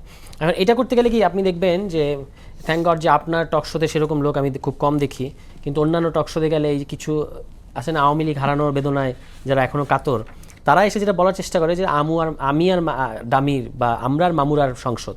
আর আমরার মামুরার সংসদটা কথাটা কখন এসেছিল? যখন আওয়ামী লীগ আর জাতীয় পার্টি ছিল, যে জাতীয় পার্টি একই সাথে বিরোধী দল, একই সাথে সরকার, এবং ওই পার্লামেন্টের কোনো বৈধতা ছিল না, জনবৈধতা ছিল না। এবং সেটার সাথে তারা তুলনা করতে চায় এখন। কেন? কারণ আওয়ামী লীগ এই পার্লামেন্টে নাই। অথচ যে এখন যে বিরোধী দল, তারাও তো জনগণের ভোটে নির্বাচিত। এটা তো কেউ বলতে পারবে না যে এখানে ভোট কারচুপি হয়েছে বা কিছু হয়েছে। কিন্তু তারা যেটা আসলে চায়, এই কথাটা বলে সরকার এবং বিরোধী দলের মধ্যে একটা অকারণে সংঘাত তৈরি করতে চায়, যে বিরোধী দল মানেই হলো জ্বালাও পোড়াও, আর সরকার মানেই হচ্ছে ক্র্যাকডাউন, ধরো মারো কাটো, এই জায়গাটায় তারা নিয়ে যেতে চায় এবং এই ফাঁদে ইগোর কারণে হোক কিংবা ক্ষমতার কারণে হোক না সরকার না বিরোধী দল কারোরই যাওয়া উচিত হবে না। বিরোধী দলের উচিত হবে, যেটা আমরা করছি বলে আমরা মনে করি, যে সরকারের গঠনমূলক সমালোচনা এবং বিরোধিতা প্রয়োজনে যেখানে যেখানে প্রয়োজন, আর যেখানে যেখানে সরকার দেশের স্বার্থ জনগণের স্বার্থের পক্ষে আছে সেখানে সে তাকে সমর্থন দেয়। এটা বিরোধী দল করা উচিত। কে বাইরে থেকে কি বললো, যারা সংঘাত এরা মারামারি লাগে না কেন, এটা কিন্তু এর মধ্যে কিন্তু আলু পোড়া দেওয়ার জন্য অনেকগুলো কোয়ার্টার বসে আছে যে সরকার এবং বিরোধী দলের একটা রাজপথে মুখোমুখি সংঘাত হোক এবং এখান থেকে তারা একটা কিছু সুবিধা নেই। আচ্ছা শহীদুল ইসলাম বাবুল, আজকে ফরেন মিনিস্ট্রি থেকে একটা স্টেটমেন্ট আমরা দেখলাম প্রধানমন্ত্রীর ভারত সফর নিয়ে, এবং অনেকদিন ধরে প্রধানমন্ত্রীর ভারত সফর নিয়ে অনেক কথা হচ্ছিল, এবং আগে আমরা দেখতাম আমাদের ফরেন পলিসি কিভাবে চলতো, সেই জায়গা থেকে বাংলাদেশের ফরেন পলিসিটা নিয়ে সবারই এক ধরনের একটা স্যাটিসফ্যাকশন চলে আসছে যে এই বাংলাদেশের ফরেন পলিসি এখন একটা জায়গায় এসে দাঁড়িয়েছে যে চোখে চোখ রেখে কথা বলার মতো প্রতিবেশী দেশের সাথে।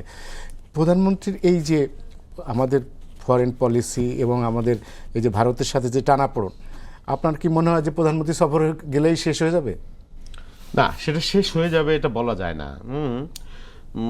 আমাদের অবস্থান বা প্রধানমন্ত্রীর অবস্থান বা সরকারের অবস্থান তো পরিষ্কার করা হয়েছে। এর আগে ফরেন মিনিস্ট্রি থেকে বিবৃতি দেওয়া হয়েছে। আজকে ফরেন মিনিস্ট্রির যে মুখপাত্র উনি পরিষ্কার করেছেন বিষয়টা, যে ভারত বাংলাদেশের সম্পর্ক বা প্রধানমন্ত্রীর সফর এটা ভারতের উপর নির্ভর করে।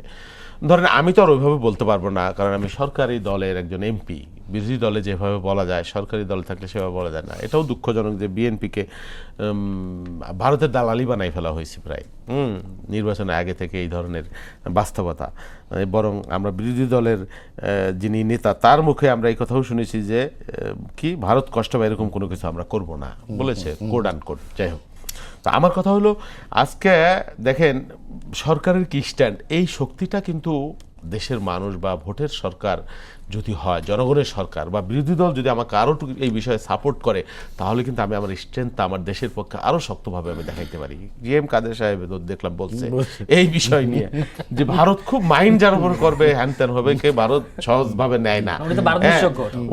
উনি এয়ারপোর্টে এসে বলছিল যে কি আলাপ হয়েছে এটা বলা যাবে না, ভারত নিষেধ করে দিছে। তো এখন সবাইকে যদি উনার মতো করে ভাবে তাহলে সেটা দুঃখজনক হয়ে যাবে। একটা নির্বাচিত সরকারের স্ট্যান্ড বা জাতীয়তাবাদীর স্ট্যান্ড সবসময় দেশের পক্ষে থাকে, যেই জন্যে চরম মূল্য দিতে হয়। হয়তো ঠিক আছে উনি যেটা বলেছেন জিএম কাদের, সেটা ওনাকে মূল্য দিতে হয় নাই, কিন্তু আপনার মনে আছে বেগম খালেদা জিয়া শেরাটনে ভারতীয় রাষ্ট্রপতির তৎকালীন প্রণব মুখার্জির শিডিউল ক্যান্সেল করে দিয়েছিলেন, একটা হরতাল বা যে কারণে দিয়েছিলেন উনি। তো সেই কারণে এটা নিয়ে অনেক কি আলোচনা সমালোচনা হয়েছে বা ভারত এটা নিয়ে খুব মাইন্ড করেছে। তার ফলে কি হলো, ফলত দুইটা নির্বাচন তারা গিলে খেয়ে ফেললো, সেটা সহযোগিতা করলো আওয়ামী লীগকে বা প্যাট্রোনাইজ করলো বা মূলত তারাই। এবং গিলে খাওয়ার পরে বেগম খালেদা জিয়াকে ব্যক্তিগতভাবে অনেক সাফার করতে হলো, তিনি মৃত্যু পথযাত্রী একটা বাস্তবতার মধ্যে চলে গেলেন। কিন্তু তার চূড়ান্ত ফলটা কি হলো, যে আওয়ামী লীগকে দেশ ছাড়া হয়ে যেতে হইল এবং গণঅভ্যুত্থানের মুখে মারাত্মক পরিণতি। এবং বেগম খালেদা জিয়া, হ্যাঁ মৃত্যু তো মানুষের অনিবার্য পরিণতি, কেউই তো মৃত্যু উপেক্ষা করেন, কিন্তু বেগম খালেদা জিয়া ইতিহাসে তার নাম তিনি একটা স্বর্ণাক্ষরে নাম লিখিয়ে রেখেছেন একজন দেশপ্রেমিক হিসেবে, মানুষ হিসেবে। সেইটাও বিএনপির অর্জন আছে। জাতীয় পার্টির ক্ষেত্রে জিএম কাদের এগুলো প্রয়োজন হয়তো নাই। হ্যাঁ, উনাকে যা শিখিয়ে দিবেন উনি তাই বলবেন, বা অন্য যারা ভিন্ন আমাদের পতিত শক্তি তাদের প্রয়োজন নেই। না, আমাদের বক্তব্য এই ইস্যুতে পরিষ্কার, আমরা শত্রুতা চাইব না, আমরা যুদ্ধ চাই না, আমরা প্রতিবেশীও বদলাইতে চাই না, কিন্তু আমরা আমাদের ইচ্ছা চাই, আমাদের অধিকার চাই। সেইখানে আপনি ট্রাম্প কার্ড হিসেবে হাসিনা কার্ডকে যদি আমার সাথে ব্যবহার করেন, তাহলে তো এটা কি বলবো, কি কূটনীতি হলো আমি জানি না। তো এই কূটনীতি না থাক, আমার পানির অধিকার আমি পাই, আমার সীমান্তের আমার নিরাপত্তা আমি পাই। আজকেও দেখলাম বিএসএফ ছাগল নিয়ে গেছে, কার ছাগলকে নিয়ে গেল, চুরি করলো, বা আমাদের দেশের মধ্যেও এইসব ঘটনাটা না, ওইগুলোর দিকে না যাই। কিন্তু এই যে নিয়ে যাচ্ছে এটা যাতে আর না হয়, হ্যাঁ আমাদের ফেলানিদেরকে যাতে ধুলে থাকতে না হয়, সেই ইস্যুগুলো। এখানে ট্রেড ডেফিসিট আছে বিপুল পরিমাণে, শুধু একতরফা বাণিজ্য নীতি, একতরফা চাকরি নীতি। এখান থেকে রেমিটেন্স, বাংলাদেশের মতো দেশ, আমি তো জানি যে বাংলাদেশ থেকে তারা বিপুল পরিমাণ, পৃথিবীর তাদের 8ম সোর্স নাকি রেমিটেন্সের জন্য বাংলাদেশের মতো দেশের। এখন কি অবস্থায় আছে আমি সেটা জানি না, বিগত দিনের কথা জানি। তো সেইটা ওই স্বামী স্ত্রীর সম্পর্ক এটা হবে না, সম্পর্ক হবে বন্ধুত্বর, মর্যাদার ভিত্তিতে, সমতার ভিত্তিতে, অধিকারের ভিত্তিতে। এটাই আমাদের প্রত্যাশা, এর চাইতে বেশি কিছু না। রাকিব, দুইটা ইস্যু নিয়ে মূলত সরকারের সাথে ইন্ডিয়ার বাংলাদেশের ঢাকার সাথে দিল্লির মতপার্থক্য। একটা হলো হাদির খুনিদের ফেরত, আর হাসিনাকে প্রত্যাবর্তন। তো এই দুইটা ইস্যু এখন বড় ধরনের একটা বাধা, এবং এই দুইটা ইস্যুর পেছনে কিন্তু বিরোধী দলের এক ধরনের আছে, সাপোর্ট আছে আমাদের বাংলাদেশের, পুরো বাংলাদেশের মানুষের support মানুষের আছে। আমি একটু support ক্লিয়ার আছে। করি, দেখুন মানে একটু সংক্ষেপে, আমার হাতে সময় নেই। আচ্ছা আমি সংক্ষেপে শেষ করি। সেটা হচ্ছে ধরেন আপনি যখন পলিটিক্যালি আপনি ওই রেটরিক সারাদিন যাই বক্তব্য দেন না কেন, এগুলো মানুষ মনে রাখে না, কিন্তু যখন আপনি কাউকে মার্কিং করেন, এই বক্তব্য কিন্তু খুব ইম্পর্টেন্ট। যেমন ইলেকশনের আগ থেকে যখন তারেক রহমান যখন দেশে ফিরলেন, ভারতের দালাল, ভারতের সাথে মুসলেখা দিয়ে আসছে, ভারত ক্ষমতা নিয়ে আসছে, এই জাতীয় কথাবার্তা বলছে। তাহলে আপনি দেখেন যেই লোক আপনি যাকে কথাটা বলছেন, সেই আপনি দেখেন এখন ভারতের বিরুদ্ধে মানে সম্পর্কটা আপনি দেখেন, এত বোল্ড স্টেটমেন্ট তো বাংলাদেশ ইতিহাসে কখনো দেয়নি। আপনি ওই কোনো সরকার দিতে পেরেছে কিনা? 5 আগস্টের পরে, আমি সেটা বললাম, বাংলাদেশ ইতিহাসে কখনো দেয়নি 5 আগস্টের পরে। ইভেন এমন হয়েছে ডিপ্লোম্যাটিক নর্মস ভেঙে ফেলছে। মানে এই বক্তব্য যদি আপনি ডিপ্লোম্যাটিক ব্যাকরণ কিন্তু পড়েন না, এগুলা যে শব্দ ল্যাঙ্গুয়েজগুলো ইউজ করেছে। এবং আজকেও আমরা মনে করেছি যে সফরটা খুব স্মুথলি হয়ে যাচ্ছে, এবং তারা কিন্তু প্রিপারেশন নিয়ে রাখছে, তাদের রয়ের টিম আসছে এখানে, তারপরে দীনেশ ত্রিবেদী মাননীয় প্রধানমন্ত্রী দেখা করেছেন। তো সেই জায়গায় দেখুন পলিটিক্সে, জিও পলিটিক্স এবং ফরেন পলিসি দুটো জিনিস খুব গুরুত্বপূর্ণ। একটা হচ্ছে স্ট্র্যাটেজিক ইন্টেন্ট, আর একটা হচ্ছে স্ট্র্যাটেজিক অ্যাম্বিগুইটি। স্ট্র্যাটেজিক ইন্টেন্ট হচ্ছে আপনি দীর্ঘমেয়াদী কী করতে চান, তার মানে এই সরকারের একটা দীর্ঘমেয়াদী প্ল্যান কি, এই সরকার হচ্ছে কি নিজস্ব একটা পলিটিক্যাল ফরেন অ্যাফেয়ার স্ট্র্যাটেজি, যেটা বাংলাদেশ ফার্স্ট সে বলছে। আর স্ট্র্যাটেজিক অ্যাম্বিগুইটি, স্ট্র্যাটেজি মানে কৌশলগত অস্পষ্টতা, মানে আমি অনেক কিছু মুখে বলবো কিন্তু আমার আচরণ, সিগন্যালিং, টাইমিংয়ে ডিফারেন্ট হয়ে যাবে। এটা কিন্তু এই সরকার খুব ভালোভাবে দেখাচ্ছে। আপনি দেখেন, আপনি যেটা বলছেন না, কারণ ভারতের জন্য এখন একটা গলার কাটা।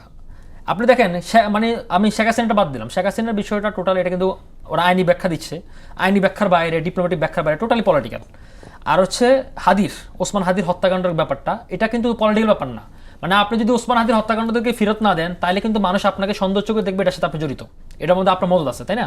এখন সরকার কিন্তু এই ট্রাম্প কার্ড উল্টা খেলে দিচ্ছে। আপনি দেখেন এখানে যখন মাননীয় প্রধানমন্ত্রীকে বিমস্টেক হিসেবে রাজি করানোর চেষ্টা করতেছিল, বিমস্টেক চেয়ার হিসেবে, উনি কিন্তু সাথে সাথে রিনাউন্স করেছেন। এখন লাস্টে তারা দ্বিপাক্ষিক সফরের আমন্ত্রণ জানিয়েছে, এবং আমি মনে করি দ্বিপাক্ষিক সফরে যদি আমন্ত্রণ জানা এবং সমঝোতার ভিত্তিতে হয়, এটা যাওয়া উচিত।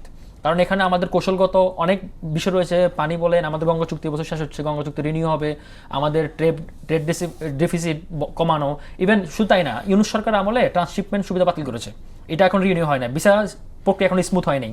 তারপরে আমাদের যে ভারতের সাথে যে আমরা পণ্য আমদানি করি, এবং এই পণ্য আমদানি কিন্তু সে আমার ক্রাইসিস টাইমে সে আমাকে অফ করতে পারবে না, আমার জনগণ ভোগান্তি করতে পারবে না, পাইপলাইন, ডিজেল লাইন আমার এগুলো আসতে হবে। তো এই জিনিসগুলা স্পষ্টতা হওয়ার জন্য মাননীয় প্রধানমন্ত্রী সফরটা হয়। একই সাথে এই যে চাওয়াটা, এই চাওয়াটা এখন ভারতের জন্য গলা কাটা, কারণ ওপেনলি আপনাকে চ্যালেঞ্জ দিয়েছে, আপনি যদি মানবেন, না মানলে আমি আসবো না। কারণ হচ্ছে কি, বাংলাদেশ ফার্স্ট নীতিতে সরকারে কিন্তু চায়নার সাথে এক ধরনের নীতি, ইউরোপিয়ান ইউনিয়নের সাথে এক রকম নীতি, আমেরিকার সাথে এক রকম নীতি। এখন ভারতকে এটাকে ব্যালেন্স করতে হবে, কারণ আমরা এখন যে জিওপলিটিক্যাল স্ট্র্যাটেজিতে পড়ে গেছি, এবং ভারতের জন্য ভারতের আশেপাশে প্রতিবেশী সম্পর্কে এতটাই খারাপ, যার কারণে বাংলাদেশ ছাড়া তার উপায় নেই। স্যার তুষার, আমাদের হাতে সময় নেই, আপনি 2 মিনিটে যদি বলতেন যে ইন্ডিয়া সফর নিয়ে বাংলাদেশের সাথে এত জল ঘোলা হচ্ছে কেন? আচ্ছা, এটাকে জাতীয় পার্টি প্রসঙ্গে একটা তথ্য দিতে চাই। সম্প্রতি তাদের যিনি এখন রানিং মহাসচিব শামীম হায়দার পাটোয়ারি, তিনি এক প্রবাসী সাংবাদিকের একটা টকশোতে এই 2 দিন আগে একটা কথা বলেছেন যে এইবারে নির্বাচনে যে তারা অংশ নিয়েছেন, এটা তারা ভারতের নির্দেশে নিয়েছেন, এটা তার ওপেন স্টেটমেন্ট। মানে জাতীয় পার্টির ব্যাপারটা, ওই যেটা আপনি আগে বলেন, জিএম কাদের থেকে শুরু করে আজকের জাতীয় পার্টি, তারা ভারত দ্বারা পরিচালিত একটা দলই, এটা তারাই স্বীকার করছেন। এখন এই যে কারেন্ট ইস্যু যেটা ইন্ডিয়ার সাথে বাংলাদেশে চলছে, অফকোর্স বাংলাদেশ যে ল্যাঙ্গুয়েজে কথা বলছে, এটা আমরা অন্তত অ্যাপারেন্টলি সন্তুষ্ট, কারণ হচ্ছে এখন অন্তত মনে হচ্ছে আমাদের একটা ফরেন পলিসি আছে। আগে তো মনে হতো যে স্বামী স্ত্রী এবং ইত্যাদি। এখন ভারতের এই মরিয়াপনা কেন? ভারতের এই মরিয়াপনায়, আপনি এটা ভারতের পত্রপত্রিকায় লেখা হচ্ছে, যেমন India to Middle East to Europe একটা করিডোর, যেটা কিনা বেল্ট অ্যান্ড রোড ইনিশিয়েটিভের যে ওইটার একটা মানে প্যারালাল একটা জিনিস ভারত করতে চাচ্ছে, সেখানে স্ট্র্যাটেজিকভাবে বাংলাদেশ অত্যন্ত গুরুত্বপূর্ণ। এবং আদানির স্বার্থ রক্ষা করা এবং আদানি গোষ্ঠীর স্বার্থ রক্ষা করা করতে গেলে ওইটা কিন্তু সমুদ্র এবং রেলওয়ে দুইটাই, ফলে বাংলাদেশের ভেতর থেকেও তারা যে রেলওয়ে নেটওয়ার্ক তৈরি করতে চায়, এটা কিন্তু ওই IMEC যে করিডোর, সেটার সাথে কানেক্টেড একটা জিনিস। ফলে ভারতকে বাংলাদেশকে পেতেই হবে এই ইয়েতে। এ কারণেই তারা হচ্ছে এই মরিয়াপনাটা দেখাচ্ছে। অন্যদিকে বাংলাদেশ আজকে যে কথাটা বলেছে, সেটা হচ্ছে উপযুক্ত পরিবেশ লাগবে। উপযুক্ত পরিবেশ মানে কি? সেটা হচ্ছে, এটা তো একটা ডিপ্লোম্যাটিক ল্যাঙ্গুয়েজ, কিন্তু যখন তারা 1-to-1 কথা বলেছেন দীনেশ ত্রিবেদীর সাথে, কিংবা চিফ এসেছিলেন, তাকে নিশ্চয়ই বার্তা খুব পরিষ্কারভাবে বলে দেওয়া হয়েছে যে আমাদের কাছে উপযুক্ত পরিবেশ বলতে কি। সরকারের দিক থেকে আমি যেটা বুঝি, একজন অবজারভার হিসেবে, হাদি হত্যাকারীদেরকে সরকার ফেরত না যদি পায়, মানে আপনি যে যাবেন ইন্ডিয়ায়, ট্রেড অফটা কি? আপনি আমাকে কী দিচ্ছেন? নাহলে আমি জনগণের কাছে কী বলবো? আমি যদি সরকার হই, তাহলে আমি কী বলবো জনগণের কাছ থেকে, যেটা আমি পেয়েছি? তো সেখানে একটা হলো এই হাদির হত্যাকারী, আরেকটা হচ্ছে কোনো না কোনো বিগ ফিশ, কোনো না কোনো বিগ শট, যারা জুলাই গণহত্যার সাথে হয় কি শেখ হাসিনা, স্বরাষ্ট্রমন্ত্রীকে mean করতেছেন? হয় শেখ হাসিনা অথবা আসাদুজ্জামান খান কামাল, কাউকে একজনকে বাংলাদেশের কাছে হস্তান্তর করতে হবে। আমার ধারণা এই কথাটাই সরকারের পক্ষ থেকে বলা হয়েছে। ওকে, ধন্যবাদ। আমাদের হাতে আর সময় নেই। সারওয়ার তুষার, রাকিবুল হাসান এবং শহীদুল ইসলাম বাবুল। দর্শক, এই ছিল আজকের সম্পাদকীয়তা। আগামীকাল আবার দেখা হবে একই সময়। শুভরাত্রি সবাইকে।